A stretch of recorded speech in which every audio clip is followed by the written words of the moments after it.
French journalist and columnist for the Telegraph, Anne-Elisabeth Moutet, who's in Paris. Anne-Elisabeth, good to see you. Let me just start with that decision by Charlie Hebdo to republish those cartoons. How is it defending that decision? Oh, it's a decision that, first of all, was taken by the entire staff. And I suspect that if people among the staff had said, look, no, we can't take it anymore, it would have been a different decision. But basically, the whole story of Charlie Hebdo is we have freedom of speech. We can say what we want. Blasphemy doesn't exist in France. We have accused the Pope. We have accused every possible religion and place. We've made fun of them rather than accused. It's not the right word.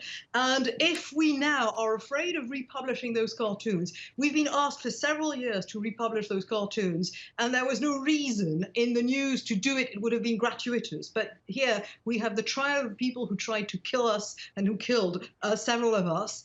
And now is the time to do it, because otherwise that means that they have won and that you can intimidate and terrify people so that they no longer have the freedoms that they've enjoyed in France for, centuries. Many critics would see it as crossing a line, though. Has there been adverse reaction, perhaps from Muslim groups? Actually, it's been fairly muted in French Muslim groups, because by that time, I think this has been rehashed and discussed in France.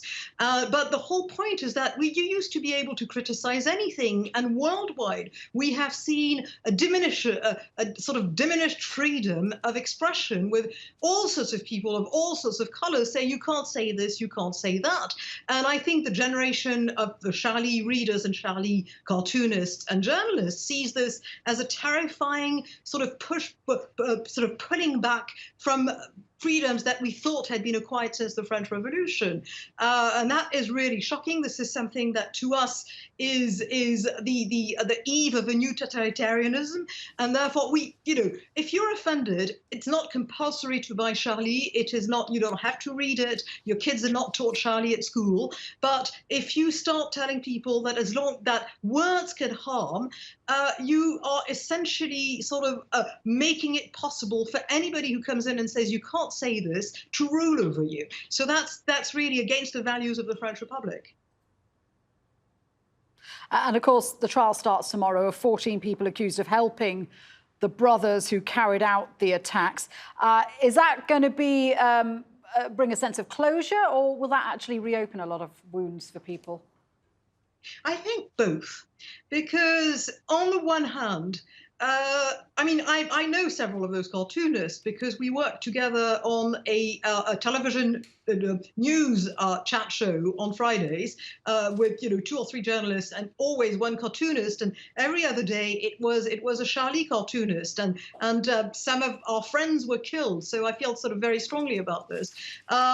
But the whole point of it is, first of all, there's a very old and storied tradition in France of political cartooning. I mean, it starts before the French Revolution. You should have seen the cartoons on King Louis XVI and on Marie Antoinette. And then it goes on through the 19th century, which is not always liberal in France. And then it goes on. And the whole idea, the alien idea that you can't laugh about things. And I will say one thing, the Jesuits in France, the Catholic Jesuits, published on their website a series of absolutely anti-Catholic, anti-Pope, anti-Jesuit that were far more violent than the Charlie Hebdo cartoons. I mean, the one cartoon that got them killed was a cover in which Mohammed was saying, it really is horrible to be worshipped by idiots. And that is, honestly, that is sort of, that's not despicable, but it showed the Pope doing unnameable things to children, and they put it on their website. And my admiration for those Jesuits has no bound, because that shows that they understand what the tradition is and that God is so powerful anyway that no cartoon can harm him. Anne-Elisabeth Moutet in Paris, thank you very much indeed for that.